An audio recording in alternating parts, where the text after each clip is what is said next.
ಎಲ್ರಿಗೂ ನಮಸ್ಕಾರ.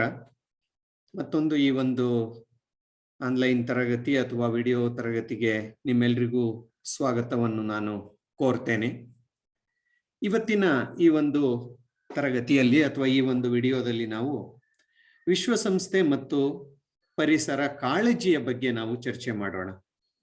ಹಿಂದಿನ ತರಗತಿಯಲ್ಲಿ ನಾವು ಪರಿಸರ ಅಂದ್ರೇನು, ಪರಿಸರ ವ್ಯವಸ್ಥೆ ಅಂದ್ರೇನು, ಪರಿಸರ ಸಮಸ್ಯೆ ಅಂದ್ರೇನು, ಆಮೇಲೆ ಪರಿಸರ ಮಾಲಿನ್ಯ ಅಂದ್ರೇನು ಮತ್ತು ಪರಿಸರದ ಇತರೆ ಸಮಸ್ಯೆಗಳು, ಹೊಸದಾಗಿ ಉದ್ಭವವಾಗುತ್ತಿರುವಂತಹ ಪರಿಸರ ಸಮಸ್ಯೆಗಳೇನು, ಅದು ಭೂಮಿ ಬಿಸಿಯಾಗುವಿಕೆ ಇರಬಹುದು, ಆಮ್ಲ ಮಳೆ ಇರಬಹುದು, ಹೀಗೆ ಹಲವಾರು ವಿಚಾರಗಳ ಬಗ್ಗೆ ನಾವು ಚರ್ಚೆ ಮಾಡಿದ್ದು. CFCಗಳ ಹೆಚ್ಚುವಿಕೆ ಇರಬಹುದು, ಹಸಿರು ಮನೆ ಪರಿಣಾಮ, ಗ್ರೀನ್ ಹೌಸ್ ಗ್ಯಾಸಸ್ ಅಂತ ನಾವೇನ್ ಹೇಳ್ತೀವಿ, ಅವುಗಳು ಇವತ್ತು ಹೆಚ್ಚಾಗ್ತಾ ಇದೆ. ಗ್ರೀನ್ ಹೌಸ್ ಗ್ಯಾಸಸ್ ಹೆಚ್ಚಾಗುವುದರಿಂದ ಭೂಮಿಯ ಮೇಲಿನ ತಾಪಮಾನ ಹೆಚ್ಚಾಗ್ತಾ ಇದೆ ಅಥವಾ ಭೂಮಿ ಬಿಸಿ ಆಗ್ತಾ ಇದೆ. ಹೀಗೆ ಹಲವಾರು ವಿಚಾರಗಳ ಬಗ್ಗೆ ನಾವು ಮಾತನಾಡಿದ್ದು. ಅಷ್ಟೇ ಅಲ್ಲದೆ ಪರಿಸರ ಸಂರಕ್ಷಣೆಯನ್ನು ಮಾಡುವಲ್ಲಿ ಯಾವ ಕ್ರಮಗಳನ್ನು ಕೈಗೊಳ್ಳಬೇಕು ಎನ್ನುವ ವಿಚಾರವನ್ನು ಸಹ ನಾವು ಚರ್ಚೆ ಮಾಡಿದ್ದು. How best we can save hour environment, ನಮ್ಮ ಪರಿಸರವನ್ನು ಹೇಗೆ ನಾವು ಸಂರಕ್ಷಣೆ ಮಾಡಬಹುದು ಎನ್ನುವ ಒಂದು ವಿಚಾರದ ಬಗ್ಗೆ ನಾವು ಚರ್ಚೆ ಮಾಡಿದ್ದು.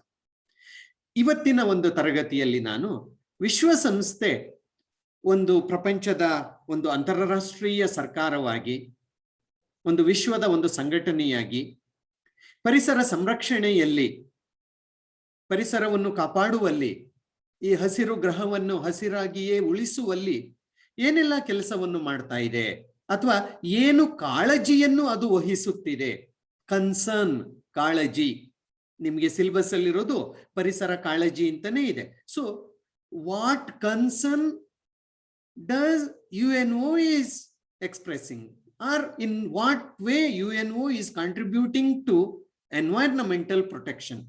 ಪರಿಸರ ಸಂರಕ್ಷಣೆಗೆ ವಿಶ್ವಸಂಸ್ಥೆ ಯಾವ ರೀತಿಯಲ್ಲಿ ಕೊಡುಗೆಯನ್ನು ಕೊಡ್ತಾ ಇದೆ ಎನ್ನುವಂತಹ ಒಂದು ವಿಚಾರವನ್ನು ನಾವಿಲ್ಲಿ ಮಾತನಾಡೋಣ. It may look very dry for you. ಇದು ಬಹುಶಃ ನಿಮ್ಗೆ ಏನೋ ಒಳ್ಳೆ ಒಣ ಇದ್ರ ತರ ಕಾಣಬಹುದು.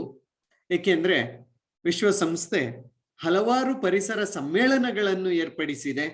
ಆ ಒಂದು ಪರಿಸರ ಸಮ್ಮೇಳನಗಳ ಮೂಲಕ ಪರಿಸರವನ್ನು ಸಂರಕ್ಷಣೆ ಮಾಡಲು ಸದಸ್ಯ ದೇಶಗಳಿಗೆ ರೀತಿ ನಿಯಮಗಳನ್ನು ರೂಪಿಸುವಲ್ಲಿ, ಮಾರ್ಗದರ್ಶನಗಳನ್ನು ನೀಡುವಲ್ಲಿ ಅದು ಪ್ರಯತ್ನವನ್ನು ಮಾಡ್ತಾ ಇದೆ.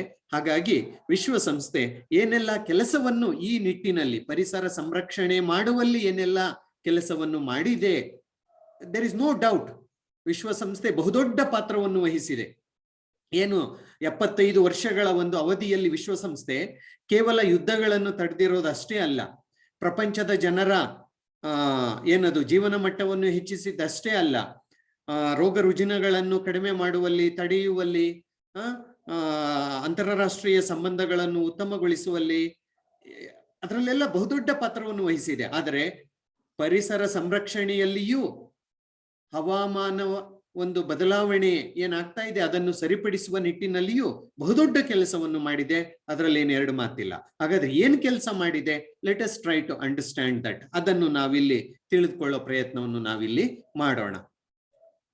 ಓಕೆ, ಸೊ ನಾನೀಗ ಹೇಳಿದೆ ಅದು ಸಾಕಷ್ಟು ಕೆಲಸವನ್ನು ಮಾಡಿದೆ ಅಂತ. ಅದರಲ್ಲಿಯೂ ಈ ಒಂದು ಪರಿಸರ ಸಂರಕ್ಷಣೆಯನ್ನು ಮಾಡುವಲ್ಲಿ, ಪರಿಸರ ಕಾಳಜಿಯನ್ನು ಅದು ಜಾರಿಗೆ ತರುವಲ್ಲಿ ಬಹುದೊಡ್ಡ ಪಾತ್ರವನ್ನು ಅದು ವಹಿಸಿದೆ. ಪರಿಸರ ಸಂರಕ್ಷಣೆಯನ್ನು ಮಾಡುವಲ್ಲಿ ಮತ್ತು ಜನರಲ್ಲಿ ಪರಿಸರದ ಬಗ್ಗೆ ಜಾಗೃತಿಯನ್ನು ಮೂಡಿಸುವಲ್ಲಿ ಇದು ತುಂಬಾ important. Unless we teach people to follow it, ಜನಗಳಿಗೆ ಇದು ತಪ್ಪು ಇದು ಸರಿ ಅಂತ ನಾವು ಹೇಳಬೇಕು, ಅವರು ಅದರಲ್ಲಿ ಜಾಗೃತರಾಗಬೇಕು. ಜಾಗೃತರಾದ್ರೆ ಮಾತ್ರ ಪರಿಸರವನ್ನು ಉಳಿಸೋಕೆ ಸಾಧ್ಯ. ವಿಶ್ವಸಂಸ್ಥೆ ಕೂತ್ಕೊಂಡು ಪರಿಸರವನ್ನು ಉಳಿಸೋಕೆ ಆಗೋದಿಲ್ಲ, ಜನರೇ ಪರಿಸರವನ್ನು ಉಳಿಸಬೇಕು. ನೀವೆಲ್ಲರೂ ಪರಿಸರವನ್ನು ಉಳಿಸುವಂತಹ ಕೆಲಸವನ್ನು ಮಾಡಬಹುದು. ಹಾಗಾಗಿ ಪ್ರಪಂಚದ ದೇಶಗಳ ಜನರಲ್ಲಿ ಅರಿವನ್ನು ಮೂಡಿಸುವಲ್ಲಿ, ಜಾಗೃತಿಯನ್ನು ಮೂಡಿಸುವಲ್ಲಿ, ಪರಿಸರದ ಬಗ್ಗೆ ಕಾಳಜಿಯನ್ನು, ಹೌದು ಇದು ನಮ್ಮ ಪರಿಸರ, ಇದನ್ನು ನಾವು ಕಾಪಾಡಿಕೊಳ್ಳಬೇಕು, ಮುಂದಿನ ಜನಾಂಗಕ್ಕೆ ಅದನ್ನು ಬಿಟ್ಟು ಹೋಗ್ಬೇಕು, ನಾವು ಅದನ್ನು ಹಾಳು ಮಾಡಬಾರದು ಅನ್ನುವ ಮನೋಭಾವವನ್ನು ಮೂಡಿಸುವಲ್ಲಿ ಅದು ಬಹುದೊಡ್ಡ ಕೆಲಸವನ್ನು ಮಾಡಿದೆ. ಸೊ ಏನೆಲ್ಲ ಮಾಡಿದೆ, let us try to see one by one. ಮೊದಲನೆಯದಾಗಿ ಸ್ಟಾಕ್ಹೋಮ್ ಸಮ್ಮೇಳನ 1972ರಲ್ಲಿ ವಿಶ್ವಸಂಸ್ಥೆಯ ನೇತೃತ್ವದಲ್ಲಿ ಒಂದು ಅಂತಾರಾಷ್ಟ್ರೀಯ ಪರಿಸರ ಸಮ್ಮೇಳನವನ್ನು ಜಾರಿಗೆ ತರಲಾಯಿತು. ಸಮ್ಮೇಳನ ನಡೆಯಿತು. ಸ್ಟಾಕ್ಹೋಮ್ ಸ್ವೀಡನ್ ದೇಶ ಇದೆಯಲ್ಲ, ಸ್ವೀಡನ್ ದೇಶದ ಒಂದು ನಗರ ರಾಜಧಾನಿ. ಆ ಸ್ಟಾಕ್ಹೋಮ್ ನಲ್ಲಿ 1972 ಜೂನ್ 5ರಿಂದ 16ರವರೆಗೆ ಸುಮಾರು 10 ದಿನಗಳ ಕಾಲ ಒಂದು ಸಮ್ಮೇಳನ ಎನ್ನುವುದು ನಡೆಯಿತು. ಇದರಲ್ಲಿ 100ಕ್ಕೂ ಹೆಚ್ಚು, ಅಂದ್ರೆ ಹೆಚ್ಚು ಕಡಿಮೆ 114 ದೇಶಗಳ ಪ್ರತಿನಿಧಿಗಳು ಇದರಲ್ಲಿ ಭಾಗವಹಿಸಿದ್ರು. ಓಕೆ, ವಿಶ್ವಸಂಸ್ಥೆ ಒಂದು ಆಡಳಿತ ಸಮಿತಿಯನ್ನು ಸಹ ನೇಮಿಸಿತ್ತು. ಅದನ್ನು UNEP ಅಂತ ಕರೀತಾರೆ, ಯುನೈಟೆಡ್ ನೇಷನ್ಸ್ ಎನ್ವೈರನ್ಮೆಂಟಲ್ ಪ್ರೋಗ್ರಾಮ್, ವಿಶ್ವಸಂಸ್ಥೆಯ ಪರಿಸರ ಕಾರ್ಯಕ್ರಮ ಅಂತ ಕರೆಯಲಾಯಿತು. ಸೊ ಅದರ ನೇತೃತ್ವದಲ್ಲಿ ಈ ಒಂದು ಪರಿಸರ ವಿನಾಶದ ಬಗ್ಗೆ, ಭೂ ಅಭಿವೃದ್ಧಿಯ ಬಗ್ಗೆ, ಕೈಗಾರಿಕಾ ಮತ್ತು ಪರಿಸರ ಸಮಸ್ಯೆಗಳ ಬಗ್ಗೆ, ಆಮ್ಲ ಮಳೆಯ ಬಗ್ಗೆ, ನೈಸರ್ಗಿಕ ವಿಕೋಪಗಳ ಬಗ್ಗೆ, ಏಕೆಂದ್ರೆ ಇವತ್ತು ನೈಸರ್ಗಿಕ ವಿಕೋಪಗಳು ಜಾಸ್ತಿ ಆಗ್ತಾ ಇದೆ, ಪ್ರವಾಹಗಳು ಜಾಸ್ತಿ ಆಗ್ತಾ ಇದೆ, ಹಿಮಗಡ್ಡೆಗಳು ಕರಗಿ ಸಮುದ್ರದ ನೀರಿನ ಮಟ್ಟ ಹೆಚ್ಚಾಗ್ತಾ ಇದೆ ಅಂತ ಅಂದ್ರೆ ಭೂಮಿಯ ಮೇಲೆ ಬದಲಾಗುತ್ತಿರುವ ಹವಾಗುಣವೇ ಕಾರಣವಾಗಿದೆ. ಸೊ ಅದನ್ನು ನಾವು ಗಮನ ಹರಿಸಬೇಕು. ಇವತ್ತೇನ್ಕೆ ಕೊಡಗಿನಲ್ಲಿ ಇರ್ಬೋದು, ಕೇರಳದಲ್ಲಿ ಇರ್ಬೋದು, ಅಥವಾ ಹಿಮಾಚಲ ಪ್ರದೇಶದಲ್ಲೆಲ್ಲ ಭೂಕುಸಿತಗಳು ಉಂಟಾಗ್ತಾ ಇದೆ ಅಂದ್ರೆ ನಾವು ಅಭಿವೃದ್ಧಿಯ ಒಂದು ಹೆಸರಿನಲ್ಲಿ JCBಗಳನ್ನು ತಗೊಂಡೋಗಿ, ಹಿಟಾಚಿಗಳನ್ನು ತಗೊಂಡೋಗಿ ಆ ನಿಸರ್ಗವನ್ನು ಹಾಳು ಮಾಡ್ತಾ ಇದ್ದೇವೆ, ಕೆರಿತಾ ಇದ್ದೇವೆ, ಬ್ರಿಡ್ಜ್ಗಳು ಮಾಡ್ತಾ ಇದ್ದೇವೆ, ರಸ್ತೆಗಳು ಮಾಡ್ತಾ ಇದ್ದೇವೆ. ಹಾಗಾಗಿ ಭೂಮಿ ಒಂದು ರೀತಿಯಲ್ಲಿ ಮಣ್ಣು ಎಲ್ಲ ಸಡಿಲವಾಗಿ ಮಳೆ ಬಂದಾಗ ಎಲ್ಲ ಹರಿದು ಕೆಳಗಡೆಗೆ ಬರ್ತಾ ಇದೆ. ಹಾಗಾಗಿ ಈ ಒಂದು ವಿಚಾರಗಳ ಬಗ್ಗೆ ಸ್ಟಾಕ್ಹೋಮ್ ಸಮ್ಮೇಳನದಲ್ಲಿ ಚರ್ಚೆಯನ್ನು ಮಾಡಲಾಯಿತು. ಅಲ್ಲದೆ ಈ ಒಂದು ಸಮ್ಮೇಳನದಲ್ಲಿ ತುಂಬಾ ಪ್ರಮುಖವಾಗಿ ಒಂದು ಧ್ಯೇಯವಾಕ್ಯವನ್ನು ಕೊಟ್ರು, ಘೋಷವಾಕ್ಯವನ್ನು ಕೊಟ್ರು. ಅದು ಏನು ಅಂದ್ರೆ, ಜಾಗತಿಕವಾಗಿ ಚಿಂತಿಸು, ಸ್ಥಳೀಯವಾಗಿ ಕಾರ್ಯಾಚರಣೆ ನಡೆಸು. Think globally. ಜಾಗತಿಕವಾಗಿ ಚಿಂತಿಸು ಮತ್ತು ಸ್ಥಳೀಯವಾಗಿ ಕಾರ್ಯಾಚರಣೆ ನಡೆಸು. Work locally, act locally. ಅಂದ್ರೆ ನಿಮ್ಮ ಪರಿಸರದಲ್ಲಿ, ನಿಮ್ಮ ಒಂದು ಪ್ರದೇಶದಲ್ಲಿ ಏನು ಸಮಸ್ಯೆಗಳಿದೆ ಅದನ್ನು ಸರಿಪಡಿಸುವ ನಿಟ್ಟಿನಲ್ಲಿ ಕೆಲಸ ಮಾಡಬೇಕು. ಎಲ್ಲರೂ ಮಾಡಿಬಿಟ್ರೆ ಪ್ರಪಂಚವೇ ಸರಿ ಹೋಗುತ್ತೆ ಅನ್ನುವಂತಹ ಒಂದು ನಿಟ್ಟಿನಲ್ಲಿ ಈ ಘೋಷವಾಕ್ಯವನ್ನು ಕೊಡಲಾಯಿತು. ಸೊ ಮಾನವ ಮತ್ತು ಪರಿಸರ ಘೋಷಣೆ, ಮಾನವನ ಪರಿಸರ ಕ್ರಿಯಾ ಯೋಜನೆ, what should be the action plan, ಪರಿಸರವನ್ನು ಸಂರಕ್ಷಣೆ ಮಾಡೋಕೆ ಆಕ್ಷನ್ ಪ್ಲಾನ್ ಏನಿರಬೇಕು. ಓಕೆ, ಭೂ ಉಸ್ತುವಾರಿ ಕಾರ್ಯಕ್ರಮ, ಪರಿಸರ ರಕ್ಷಣೆ ಕ್ರಮಗಳು, ಈ ರೀತಿಯ 3 ವಿಚಾರಗಳನ್ನು ಅದರಲ್ಲಿ ಹೇಳಲಾಗಿತ್ತು. ಮತ್ತು ಹಣಕಾಸು, ಅದಕ್ಕೆ ಸಂಬಂಧಿಸಿದಂತಹ ಹಣಕಾಸು ವ್ಯವಸ್ಥೆ ಅದಕ್ಕೆ ಸಂಬಂಧಿಸಿದ್ದು. ಆಮೇಲೆ ಪರಿಸರ ದಿನಾಚರಣೆ ನಿರ್ಣಯ. ನೋಡಿ, ಇವತ್ತು ನಾವು ಜೂನ್ 5 ವಿಶ್ವ ಪರಿಸರ ದಿನವನ್ನಾಗಿ ನಾವು ಆಚರಣೆ ಮಾಡ್ತೇವೆ. ಸೊ ಇದು ಆರಂಭವಾಗಿದ್ದೇ ಸ್ಟಾಕ್ಹೋಮ್ ಸಮ್ಮೇಳನದ ಮೂಲಕ. ಅಂದ್ರೆ ಅದಕ್ಕೊಂದು ದಿನ ಬೇಕು ಜನರಲ್ಲಿ ಜಾಗೃತಿಯನ್ನು ಮೂಡಿಸೋಕೆ ಅಂತ ಹೇಳಿಬಿಟ್ಟು ಹೇಳಲಾಯಿತು. ಅದರಂತೆ ಜೂನ್ 5 ವಿಶ್ವ ಪರಿಸರ ದಿನ ಅಂತ ನಾವು ಅವಾಗಲಿಂದ ಆಚರಣೆ ಮಾಡ್ಕೊಂಡು ಬರ್ತಾ ಇದ್ದೀವಿ. ವನ ಮಹೋತ್ಸವ, ಅದು ಕೊನೆಗೆಲ್ಲೋ ಒಣ ಮಹೋತ್ಸವ ಆಗೋಗ್ತಾ ಇದೆ, ರೈಟ್. ಆಮೇಲೆ ಅಣ್ವಸ್ತ್ರ ಪರೀಕ್ಷೆಗಳನ್ನು ಕಡಿಮೆ ಮಾಡಬೇಕು, ಇದರಿಂದ ಹವಾಮಾನಕ್ಕೆ ತೊಂದರೆ ಆಗುತ್ತೆ. ಮತ್ತು ಇನ್ನೊಂದು ಪರಿಸರ ಸಮ್ಮೇಳನವನ್ನು ಹಮ್ಮಿಕೊಳ್ಳುವ ಬಗ್ಗೆ ಮತ್ತು ದೇಶಗಳಲ್ಲಿ ಪರಿಸರ ಸಂರಕ್ಷಣೆ ಬಗ್ಗೆ ಕಾನೂನುಗಳನ್ನು ಜಾರಿಗೆ ತರಬೇಕು.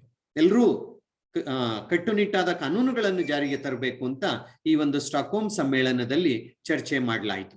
ಸೊ ಅದು ಮೊದಲನೆಯ ಪ್ರಯತ್ನ. ಎರಡನೆಯದು ನೈರೋಬಿ, ಆಫ್ರಿಕಾ ಖಂಡದ ಒಂದು ದೇಶ ಕೀನ್ಯಾ. ಆ ಕೀನ್ಯಾದ ನೈರೋಬಿ ಎಂಬಲ್ಲಿ ಈ ಒಂದು ಎರಡನೆಯ ಒಂದು ಸಮ್ಮೇಳನ ನಡೆಯಿತು. ಓಕೆ, 10 ವರ್ಷ ಆದ್ಮೇಲೆ ಈ ಒಂದು ಸಮ್ಮೇಳನ ಅನ್ನುವುದು ಆಯಿತು. ಇದರ ಒಂದು ದೊಡ್ಡ ಹೆಗ್ಗಳಿಕೆ ಏನಂದ್ರೆ, ವಿಶ್ವ ಪರಿಸರ ವರದಿಯನ್ನು ಸಿದ್ಧಪಡಿಸಲಾಯಿತು. ಅಂದ್ರೆ ವಿಶ್ವ ಪರಿಸರದ ಬಗ್ಗೆ ಒಂದು ದೊಡ್ಡ ವರದಿ.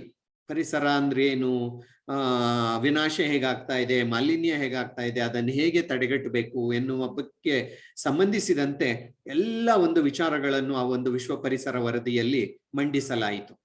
ಅದರಲ್ಲಿಯೂ ವಿಶೇಷವಾಗಿ ಸಾಗರಗಳ ಮಾಲಿನ್ಯವನ್ನು ಹೇಗೆ ತಡೆಯಬೇಕು ಎನ್ನುವ ವಿಚಾರವನ್ನು ಈ ನೈರೋಬಿ ಸಮ್ಮೇಳನದಲ್ಲಿ ಚರ್ಚಿಸಲಾಯಿತು. ಅದು ಎರಡನೇದು.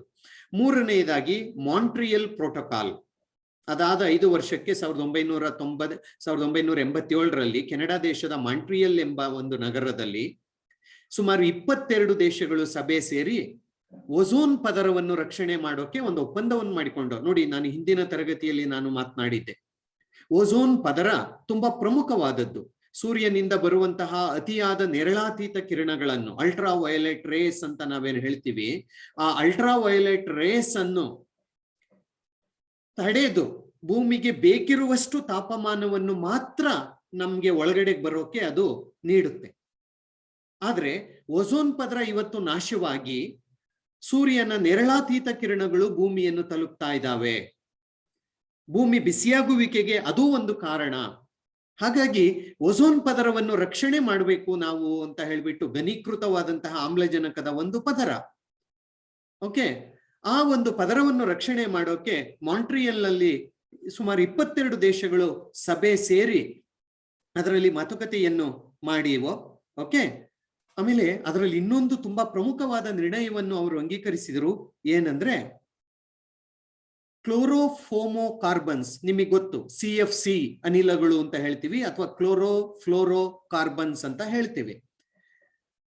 ನಮ್ಮ ಹಲವಾರು ಚಟುವಟಿಕೆಗಳಿಂದ ಉತ್ಪನ್ನವಾಗುವಂತಹ ಈ ಒಂದು ಕ್ಲೋರೋಫೋಮೋ ಕಾರ್ಬನ್, ಎಸ್ಪೆಷಲಿ ರೆಫ್ರಿಜರೇಟರ್ ಇಂದ, AC-ಗಳಿಂದ ಇದು ಜಾಸ್ತಿ ಉಂಟಾಗುತ್ತೆ. ಸೊ ಈ ಕ್ಲೋರೋಫೋಮೋ ಕಾರ್ಬನ್ಗಳೇ ಓಝೋನ್ ಪದರದ ನಾಶಕ್ಕೆ ಕಾರಣ. ಹಾಗಾಗಿ ಕ್ಲೋರೋಫೋಮೋ ಕಾರ್ಬನ್ನಿನ ಉತ್ಪನ್ನವನ್ನು ಕಡಿಮೆ ಮಾಡಬೇಕು. ಅದು ಏನು ಉತ್ಪತ್ತಿ ಆಗುತ್ತೆ ಭೂಮಿಯಲ್ಲಿ, ಭೂಮಿಯ ಮೇಲೆ, ಅದನ್ನು 50%ಕ್ಕೆ ಮಿತಿಗೊಳಿಸಬೇಕು ಅಂತ ಹೇಳಿಬಿಟ್ಟು ಅದರಲ್ಲಿ ಮಾತುಕತೆಯಲ್ಲಿ ಮಾಡಿರು. ಅಂದ್ರೆ 1987ಕ್ಕೆ ಎಷ್ಟಿತ್ತು ಕ್ಲೋರೋಫೋಮೋ ಕಾರ್ಬನ್ ಪ್ರಮಾಣ, ಅದಕ್ಕೆ ಇಳಿಸಬೇಕು ಅಂತ ಹೇಳಿಬಿಟ್ಟು ಈ ದೇಶಗಳು 98ರ ಹೊತ್ತಿಗೆ ಕ್ಲೋರೋಫೋಮೋ ಕಾರ್ಬನ್ ಉತ್ಪತ್ತಿ ಇವತ್ತೇನು 100% ಆಗ್ತಾ ಇದ್ರೆ ಅದನ್ನ 50ಕ್ಕೆ ಇಳಿಸಬೇಕು ಅಂತ ಹೇಳಿಬಿಟ್ಟು ಚರ್ಚೆ ಮಾಡಿರು. ನೋಡಿ, ಇದು ತುಂಬಾ ಪ್ರಮುಖವಾದ ಒಂದು ವಿಚಾರ. ಓಕೆ, ಅದಾದ್ಮೇಲೆ ನೆಕ್ಸ್ಟ್ ಒನ್, 4ನೇದಾಗಿ ಮಾಂಟ್ರಿಯಲ್ ಆಯ್ತು. ಇದು ರಿಯೋ ಭೂ ಶೃಂಗ ಸಮ್ಮೇಳನ. ಇದರ ಬಗ್ಗೆ ನಾನು ಪ್ರತ್ಯೇಕವಾದಂತಹ ಒಂದು ವಿಡಿಯೋ ಅಥವಾ ತರಗತಿಯನ್ನು ನಾನು ಮಾಡ್ತೇನೆ, ಯಾಕೆಂದ್ರೆ ನಿಮಗೆ ಅದನ್ನು 15 ಮಾರ್ಕ್ಸಿಗೆ ಕೇಳೋ ಸಾಧ್ಯತೆ ಇದೆ. ರಿಯೋ ಭೂ ಶೃಂಗ ಸಭೆ ಅಂತ ನಾವೇನ್ ಹೇಳ್ತೀವಿ, ರಿಯೋ ಡಿ ಜುನ್ಯಾರೋ, ಬ್ರೆಜಿಲ್ ದೇಶದ ಒಂದು ನಗರ.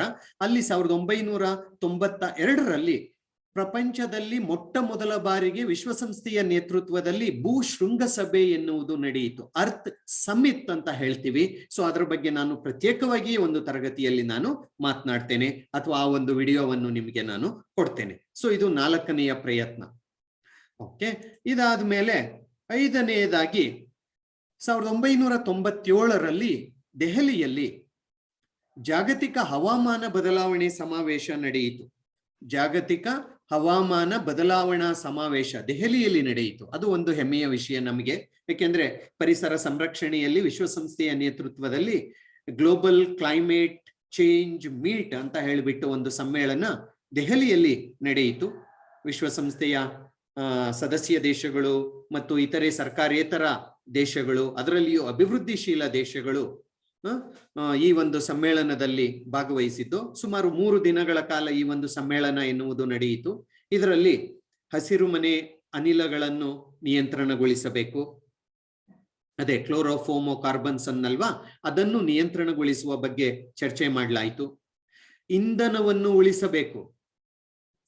ಸಾಮಾನ್ಯವಾಗಿ ನಾವು ಪೆಟ್ರೋಲ್, ಕಲ್ಲಿದ್ದಲು ಇದನ್ನೆಲ್ಲ ನಾವೇನು ಬಳಸ್ತೇವೆ, ಸುಡ್ತೇವೆ, ಇದರಿಂದ ದೊಡ್ಡ ಪ್ರಮಾಣದಲ್ಲಿ ಈ ಒಂದು CFC ಅನಿಲಗಳು ಉಂಟಾಗ್ತವೆ.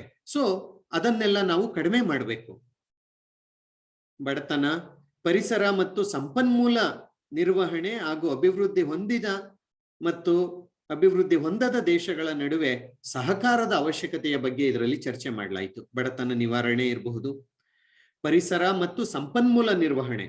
ಈಗ ಪ್ರಾಕೃತಿಕ ಸಂಪತ್ತು ಎನ್ನುವುದು ಕೆಲವಾರು ದೇಶಗಳಲ್ಲಿ ತುಂಬಾ ಜಾಸ್ತಿ ಇರುತ್ತೆ. ಆ ಪ್ರಾಕೃತಿಕ ಸಂಪತ್ತನ್ನು ನಾವು ಬಳಸಿಕೊಳ್ಬೇಕು, ಆದ್ರೆ ಪರಿಸರಕ್ಕೆ ಧಕ್ಕೆಯಾಗದ ರೀತಿಯಲ್ಲಿ ಅದನ್ನು ಬಳಸಿಕೊಳ್ಬೇಕು. ಕಾಡಿನ ಉತ್ಪನ್ನಗಳನ್ನು ನಾವು ಬಳಸಿಕೊಳ್ಬೇಕು, ಆದ್ರೆ ಕಾಡನ್ನು ಹಾಳು ಮಾಡಬಾರದು, ಪರಿಸರವನ್ನು ಹಾಳು ಮಾಡಬಾರದು, ಜೀವ ವೈವಿಧ್ಯತೆಯನ್ನು ಹಾಳು ಮಾಡಬಾರದು. ಸೊ ಆ ನಿಟ್ಟಿನಲ್ಲಿ ಇಲ್ಲಿ ಚರ್ಚೆ ಎನ್ನುವುದು ಆಯಿತು. ಸಂಪನ್ಮೂಲಗಳು, ನೈಸರ್ಗಿಕ ಸಂಪನ್ಮೂಲಗಳನ್ನು ಬಳಸಿಕೊಳ್ಬೇಕು, ಆದ್ರೆ ಪರಿಸರ ವಿನಾಶಕ್ಕೆ ಅದು ದಾರಿಯಾಗಬಾರದು. ಮತ್ತು ಅಭಿವೃದ್ಧಿ ಹೊಂದಿದ ಮತ್ತು ಅಭಿವೃದ್ಧಿಶೀಲ ದೇಶಗಳ ನಡುವೆ ಸಹಕಾರದ ಅವಶ್ಯಕತೆಯ ಬಗ್ಗೆ ಹೆಚ್ಚು ಚರ್ಚೆ ಮಾಡಲಾಯಿತು. ಏಕೆಂದ್ರೆ ಎರಡರ ನಡುವೆ ಸಹಕಾರ ಎನ್ನುವುದು ಇದ್ರೆ ಪರಿಸರ ಸಂರಕ್ಷಣೆಯಲ್ಲಿ ಎಲ್ಲರೂ ಸಮಾನವಾಗಿ ಕೈಗೂಡಿಸಬಹುದು ಎನ್ನುವುದು ಈ ಒಂದು ಹಿಂದುಳಿದ ದೇಶಗಳ ಒಂದು ಅಭಿಪ್ರಾಯವಾಗಿತ್ತು. ಇದು 5ನೆಯ ಒಂದು ಪ್ರಯತ್ನ. 6ನೆಯದಾಗಿ ಈ ಒಂದು ಕಾಂಗ್ರೆಸ್ ಸಮಾವೇಶ ತಿಲೋನಿಯಾ ಅಂತ ಹೇಳಿಬಿಟ್ಟು ನಮ್ಮಲ್ಲಿಯೇ 1997ರಲ್ಲಿ ಒಂದು ಕಾಂಗ್ರೆಸ್ ಅಂದ್ರೆ ಈ ರಾಜಕೀಯ ಪಕ್ಷ ಕಾಂಗ್ರೆಸ್ ಅಲ್ಲ, ಕಾಂಗ್ರೆಸ್ ಅಂದ್ರೆ ಒಂದು ಸಭೆ ಅಂತ ಅರ್ಥ ಅಷ್ಟೇ, ಇನ್ನೇನು ಇಲ್ಲ. ಸೊ 1997ರ ಮಾರ್ಚ್ ನಲ್ಲಿ ಪರ್ಯಾಯ ಕಾಂಗ್ರೆಸ್ ಸಮಾವೇಶ ಅಂತ ನಾವೇನ್ ಕರಿತೀವಿ, ಈ ಪರ್ಯಾಯ ಕಾಂಗ್ರೆಸ್ ಸಮಾವೇಶ ಗುಜರಾತಿನ ತಿಲೋನಿಯಾ ಎಂಬಲ್ಲಿ ನಡೆಯಿತು. ನಮ್ಮ ಭಾರತದ ಗುಜರಾತ್ ರಾಜ್ಯದ ತಿಲೋನಿಯಾ ಎಂಬಲ್ಲಿ ಈ ಒಂದು ಸಮ್ಮೇಳನ ಎನ್ನುವುದು ನಡೆಯಿತು. ಇದರಲ್ಲಿ 38 ದೇಶಗಳ ಪರಿಸರವಾದಿಗಳು ಭಾಗವಹಿಸಿದ್ರು.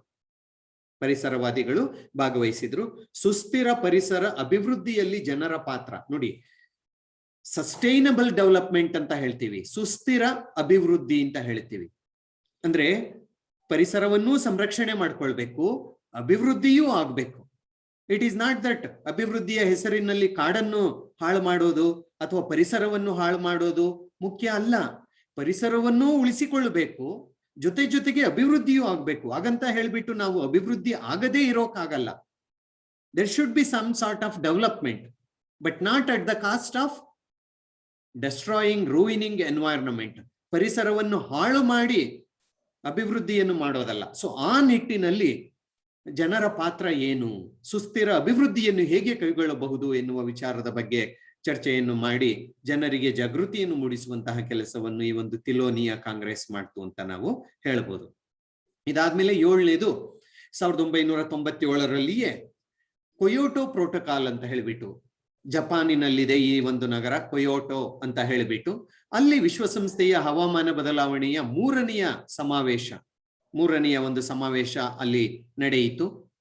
1997ರ ಡಿಸೆಂಬರ್ 1ರಿಂದ 11ರವರೆಗೆ ಇದು ಅಲ್ಲಿ ನಡೆಯಿತು. 150 ದೇಶಗಳು ಇದರಲ್ಲಿ ಪಾಲ್ಗೊಂಡಿದ್ದು.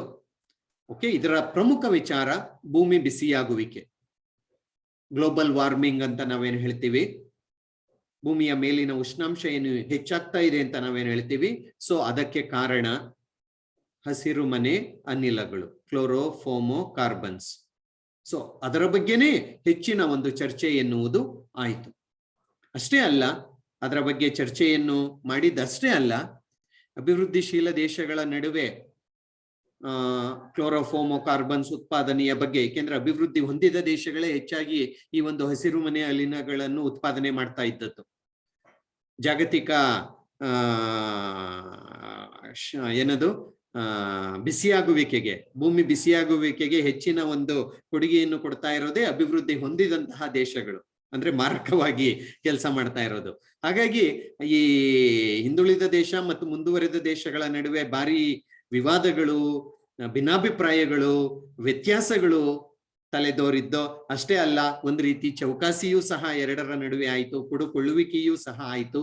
ಒಟ್ನಲ್ಲಿ ಹಸಿರು ಮನೆ ಅನಿಲಗಳನ್ನು ಕಡಿಮೆ ಮಾಡುವ ನಿಟ್ಟಿನಲ್ಲಿ ಇಲ್ಲಿ ಸಾಕಷ್ಟು ನಿರ್ಣಯಗಳನ್ನು ಕೈಗೊಳ್ಳಲಾಯಿತು. ಸೊ ಏನು ನಿರ್ಣಯಗಳನ್ನು ಕೈಗೊಳ್ಳಲಾಯಿತು? Let me tell you. ಒಂದು, ಹಸಿರು ಮನೆ ಅನಿಲಗಳ ಪ್ರಮಾಣವನ್ನು, ಕ್ವಾಂಟಿಟಿ ಆಫ್ CFC ಅಥವಾ ಗ್ರೀನ್ ಹೌಸ್ ಗ್ಯಾಸಸ್ ಅಂತ ನಾವೇನು ಹೇಳ್ತೀವಿ, ಆ ಹಸಿರು ಮನೆ ಅನಿಲಗಳ ಪ್ರಮಾಣವನ್ನು ಕಡಿಮೆ ಮಾಡೋಕೆ ಒಪ್ಪಲಾಯಿತು. ಒಂದೊಂದು ಪ್ರದೇಶಕ್ಕೆ ಒಂದೊಂದು ಪ್ರಮಾಣ ಹೇಳಿರು. ನೋಡಿ, ಯುರೋಪಿಯನ್ ದೇಶಗಳು 11% ಕಡಿಮೆ ಮಾಡಬೇಕು, ಪೂರ್ವ ಯುರೋಪಿನ ದೇಶಗಳು 5% ಕಡಿಮೆ ಮಾಡಬೇಕು, ಅಮೆರಿಕ 7% ಕಡಿಮೆ ಮಾಡಬೇಕು, ಕೆನಡಾ 6, ಜಪಾನ್ 6, ಹೀಗೆ ಒಂದೊಂದು ದೇಶಗಳಲ್ಲಿಯೂ ಒಂದೊಂದು ಪ್ರದೇಶಗಳಲ್ಲಿಯೂ ಇಷ್ಟಿಷ್ಟು ಪ್ರಮಾಣದಲ್ಲಿ ಹಸಿರು ಮನೆ ಅನಿಲದ ಪ್ರಮಾಣವನ್ನು ಕಡಿಮೆ ಮಾಡಬೇಕು ಅಂತ ನಿರ್ಧಾರ ಮಾಡಲಾಯಿತು. ಇದರಿಂದ ಅಭಿವೃದ್ಧಿಶೀಲ ದೇಶಗಳನ್ನು ಹೊರಗಡೆ ಇಡಲಾಗಿತ್ತು. ಯಾಕೆಂದ್ರೆ ಅವ್ರು ಇನ್ನೂ ಪಾಪ ಅಭಿವೃದ್ಧಿ ಆಗಿಲ್ಲ, ಅವ್ರದ್ದು ಅಷ್ಟೊಂದು ಹಸಿರು ಮನೆ ಪರಿಣಾಮ ಆಗ್ತಾ ಇಲ್ಲ, ಹಸಿರು ಮನೆ ಅನಿಲಗಳನ್ನು ಅವರು ಉತ್ಪಾದನೆ ಮಾಡ್ತಾ ಇಲ್ಲ. ಆದ್ರೆ ಕ್ರಮ ಕೈಗೊಳ್ಳಬೇಕು ಅಂತ ಹೇಳಲಾಯಿತು. 3ನೇದಾಗಿ, ಇವು ಹಸಿರು ಮನೆ ಅನಿಲಗಳನ್ನು ಕಡಿಮೆ ಮಾಡೋಕೆ ಈ ನಿರ್ಣಯಗಳು ಅನ್ವಯವಾಗಬೇಕು. ಕಾಲಮಿತಿ 2008ರಿಂದ 12ರ ಒಳಗಡೆ ಅಷ್ಟನ್ನು ಕಡಿಮೆ ಮಾಡ್ಬೇಕು. ಎಷ್ಟು ಹೇಳಿದ್ದಾರೆ ಅಷ್ಟು ಹಸಿರು ಮನೆ ಅನಿಲಗಳ ಉತ್ಪನ್ನವನ್ನು ಕಡಿಮೆ ಮಾಡಬೇಕು. ಅದು ಕಡಿಮೆ ಆದ್ರೆ ಭೂಮಿಯ ಮೇಲಿನ ವಾತಾವರಣದಲ್ಲಿ ಈ ಒಂದು ಮಾಲಿನ್ಯತೆ ಎನ್ನುವುದು ಕಡಿಮೆಯಾಗುತ್ತೆ, ಭೂಮಿ ಬಿಸಿಯಾಗುವಿಕೆ ಎನ್ನುವುದು ಕಡಿಮೆಯಾಗುತ್ತೆ. ಅದರಿಂದ ಆಗುವ ಹಲವಾರು ಇತರೆ ಪರಿಣಾಮಗಳನ್ನು ನಾವು ತಡೆಯಬಹುದು ಅಂತ. ಅಷ್ಟೇ ಅಲ್ಲ, ಮಾರ್ಚ್ 22 ವಾಟರ್ ರಿಸೋರ್ಸ್ ಡೇ ಅಂತ ಆಚರಣೆ ಮಾಡೋಕ್ಕೂ ಶುರು ಮಾಡಿರು. ವಾಟರ್ ರಿಸೋರ್ಸ್ ಡೇ, ನೀರು ಸಂಪನ್ಮೂಲ ದಿನ ಅಂತ ಹೇಳಿಬಿಟ್ಟು ಆಚರಣೆ ಮಾಡೋಕ್ಕೂ ನಿರ್ಣಯವನ್ನು ಕೈಗೊಳ್ಳಲಾಯಿತು. ಮತ್ತು ಏಪ್ರಿಲ್ 22 ಅರ್ತ್ ಡೇ ಆಗಿ ಆಚರಣೆ ಮಾಡೋಕ್ಕೂ ಒಪ್ಪಲಾಯಿತು. ಅರ್ತ್ ಡೇ, ಅರ್ತ್ ಡೇ ಅಂತ ಹೇಳ್ತೀವಿ. ಬಹುಶಃ ನಿಮಗೆ ಜ್ಞಾಪಕ ಇರ್ಬೋದೇನೋ, ಆ ಅರ್ತ್ ಡೇ ದಿನ 5 ನಿಮಿಷ ಎಲ್ಲರೂ ದೀಪಗಳನ್ನು ಆರಿಸಿ ಅರ್ತ್ ಡೇಯನ್ನು ಆಚರಣೆ ಮಾಡ್ತಾರೆ. ಅಂದ್ರೆ ಈ ದೀಪಗಳನ್ನು ಉರಿಸುವುದರಿಂದನೂ ಸಹ ಏನು ಭೂಮಿಯ ಮೇಲೆ ವಾತಾವರಣ ಹಾಳಾಗೋಕೆ ನಾವು ಕಾರಣವಾಗಿದ್ದೇವೆ, ಅದನ್ನು ಸಾಂಕೇತಿಕವಾಗಿ ಮಾಡುವ ಒಂದು ಪ್ರಯತ್ನ. ಸೊ ಈ ಒಂದು ಕಯೋಟೋ ಪ್ರೋಟೋಕಾಲ್ಗೆ 175 ದೇಶಗಳು ಸಹಿ ಹಾಕಿದವು. ವಿಪರ್ಯಾಸ ಅಂದ್ರೆ ಅಮೆರಿಕವೇ ಸಹಿ ಹಾಕಿಲ್ಲ. ಅವರೇ ಜಾಸ್ತಿ ಕಂಟ್ರಿಬ್ಯೂಟ್ ಮಾಡ್ತಾ ಇರೋದು, ಆದ್ರೆ ಅವರೇ ಸಹಿ ಹಾಕ್ಲಿಲ್ಲ. ಓಕೆ, ಇರ್ಲಿ, ಇವೆಲ್ಲ ಸಾಮಾನ್ಯ. 8ನೇದಾಗಿ ಹವಾಮಾನ ಬದಲಾವಣೆ ಸಮ್ಮೇಳನ ಅರ್ಜೆಂಟೈನಾ 1998ರಲ್ಲಿ ಅರ್ಜೆಂಟೈನಾದಲ್ಲಿ ಈ ಒಂದು ಹವಾಮಾನ ಬದಲಾವಣೆ ಸಮ್ಮೇಳನ ನಡೆಯಿತು. ಅರ್ಜೆಂಟೈನಾದ ನಗರವಾದಂತಹ ಬೋನಸ್ ಐರಸ್ ನಲ್ಲಿ ಈ ಒಂದು ಸಮ್ಮೇಳನ ಅನ್ನುವುದು ನಡೆಯಿತು.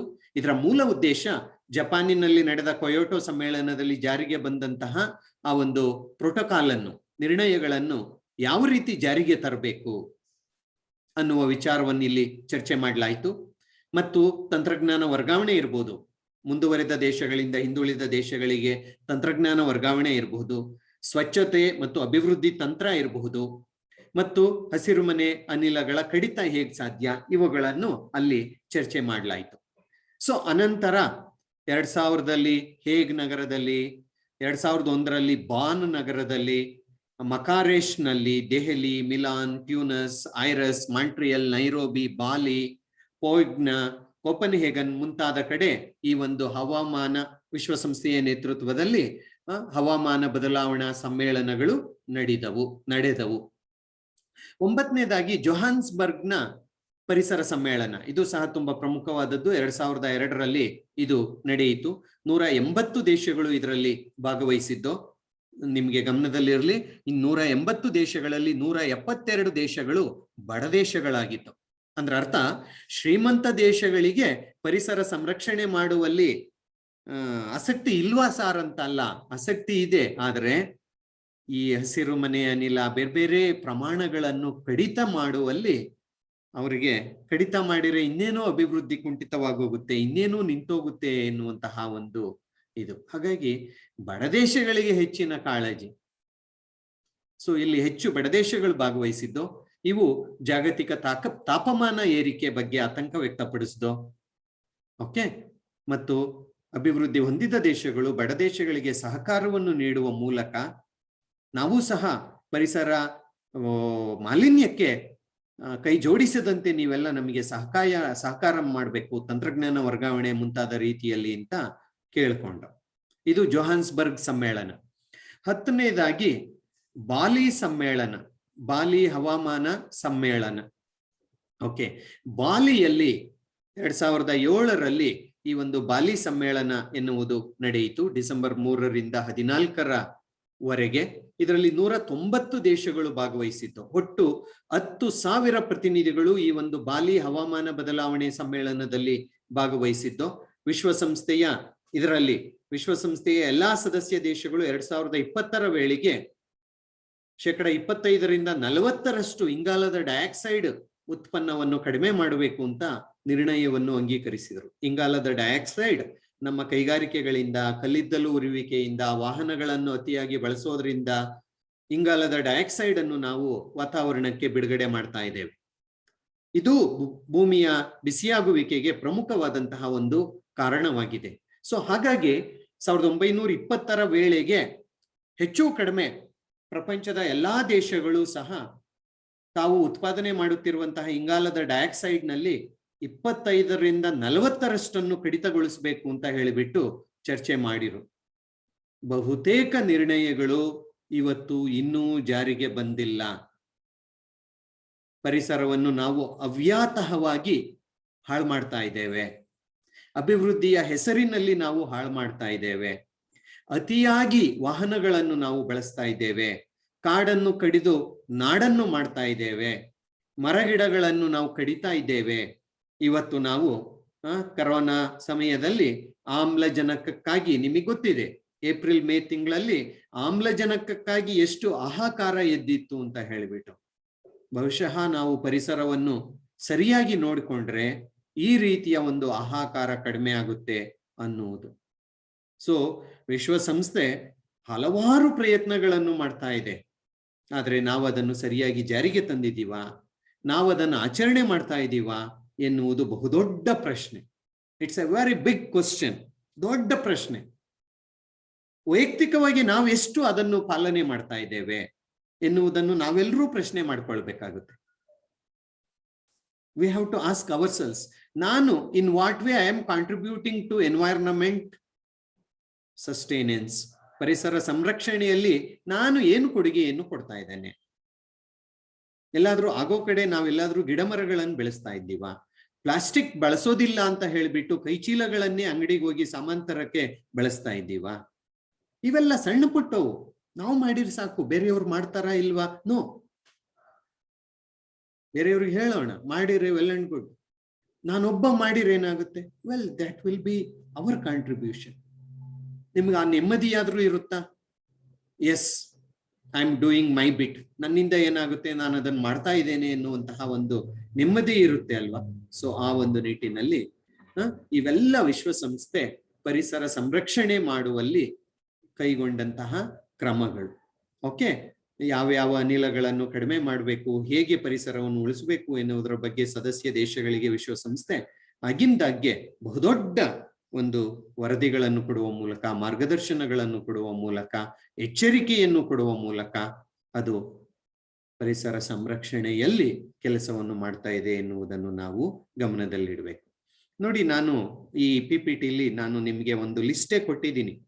ಈ ಒಂದು ವಿಶ್ವಸಂಸ್ಥೆಯ ಕ್ಲೈಮೇಟ್ ಅಥವಾ ವಿಶ್ವಸಂಸ್ಥೆಯ ಪರಿಸರ ಬದಲಾವಣೆ ಸಮಾವೇಶಗಳು ಎಲ್ಲೆಲ್ಲೆಲ್ಲ ಆಗಿದ್ದು ಅಂತ ಹೇಳಿಬಿಟ್ಟು ನೀವು ಈ ಲಿಂಕ್ ಮೇಲೆ ಕ್ಲಿಕ್ ಮಾಡಿದ್ರೆ ಅದರ ಪೂರ್ತಿ ಮಾಹಿತಿ ನಿಮಗೆ ಸಿಗುತ್ತೆ. ಓಕೆ, ಸೊ ಹೀಗೆ ವಿಶ್ವಸಂಸ್ಥೆ ಜಾರಿಗೆ ಬಂದ ನಂತರ ಪರಿಸರ ಸಂರಕ್ಷಣೆಯನ್ನು ಮಾಡುವಲ್ಲಿ ಅದು ತುಂಬಾ ಪ್ರಮುಖವಾದಂತಹ ಒಂದು ಕೆಲಸವನ್ನು ಮಾಡ್ತಾ ಇದೆ. ಇನ್ನೂ ಮಾಡುವುದು ಸಾಕಷ್ಟಿದೆ. ಅದಕ್ಕೆ ಎಲ್ಲಾ ದೇಶಗಳು ಕೈ ಜೋಡಿಸಬೇಕು, ಪ್ರಪಂಚದ ಎಲ್ಲಾ ಜನರು ಕೈ ಜೋಡಿಸಬೇಕು. ಆಗ ನಾವು ಪರಿಸರವನ್ನು ಸಂರಕ್ಷಣೆ ಮಾಡಬಹುದು.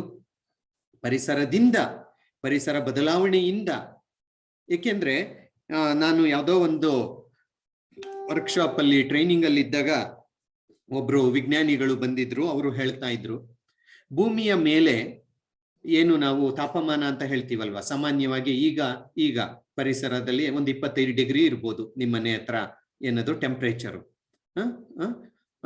ಅಥವಾ ಜಾಸ್ತಿ ಮಳೆ ಬಂತು, ಚಳಿ ಆಯ್ತು ಅಂದ್ರೆ ರಾತ್ರಿ ಅದು 20 ಡಿಗ್ರಿಗೆ ಬಂದಿರುತ್ತೆ. ಬಿಸಿಲು ಜಾಸ್ತಿ ಆಯ್ತು ಅಂದ್ರೆ ಬೇಸಿಗೆಯಲ್ಲಿ 35-40 ಡಿಗ್ರಿಗೆ ಹೋಗಿರುತ್ತೆ, ನಿಮಗೆ ಗೊತ್ತಲ್ಲ. ಸೊ ಹೀಗೆ ಸರಾಸರಿ ಈ ತಾಪಮಾನ ಅಂತ ಹೇಳ್ತೀವಲ್ವಾ, ಈ ತಾಪಮಾನ 1-2 ಡಿಗ್ರಿ ಜಾಸ್ತಿ ಆದ್ರೆ, 1-2 ಡಿಗ್ರಿ ಜಾಸ್ತಿ ಆದ್ರೆ ಸಾವಿರಾರು ರೀತಿಯ ಹೊಸ ಕ್ರಿಮಿಕೀಟಗಳು ಹುಟ್ಟಿಕೊಳ್ತಾವಂತೆ. ಜಸ್ಟ್ ಇಮ್ಯಾಜಿನ್, 1-2 ಡಿಗ್ರಿ ಜಾಸ್ತಿ ಆದ್ರೆ ಸಾವಿರಾರು ರೀತಿಯ ಕ್ರಿಮಿಕೀಟಗಳು ಹುಟ್ಟಿಕೊಳ್ತಾವಂತೆ.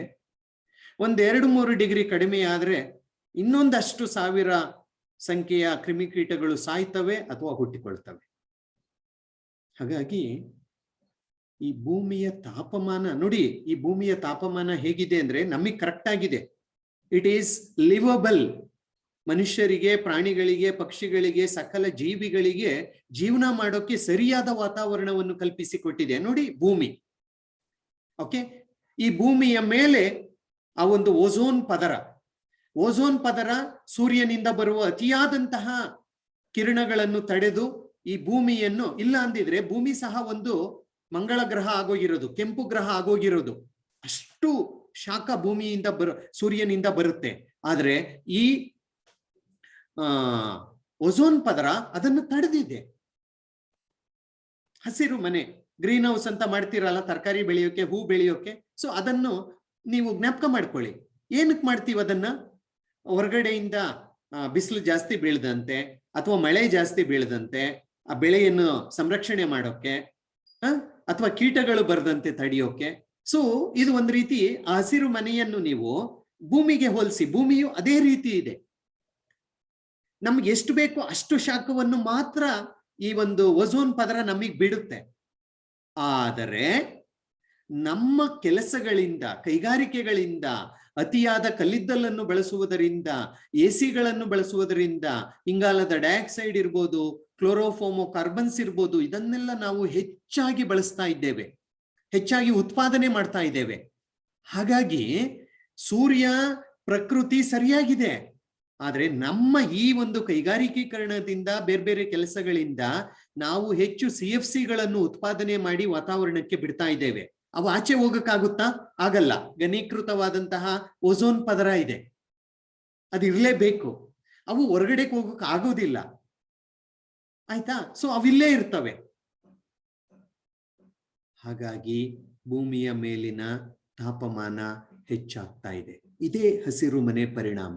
ಸೊ ಇದನ್ನು ನಾವು ತಡೆಯಲೇಬೇಕಿದೆ. ಹಾಗಾಗಿ ಆ ನಿಟ್ಟಿನಲ್ಲಿ ವಿಶ್ವಸಂಸ್ಥೆ ಕೆಲಸವನ್ನು ಮಾಡ್ತಾ ಇದೆ ಈ ಒಂದು ಇದರಲ್ಲಿ ಅಂತ ನಾವು ಹೇಳ್ತಾ ಈ ಒಂದು ಚರ್ಚೆಯನ್ನು ನಾವು ಇಲ್ಲಿಗೆ ನಿಲ್ಲಿಸೋಣ. ಇದರ ಬಗ್ಗೆ ನಿಮ್ಗೆ ಏನಾದರೂ ಡೌಟ್ ಇದ್ರೆ ವಿ ವಿಲ್ ಡಿಸ್ಕಸ್.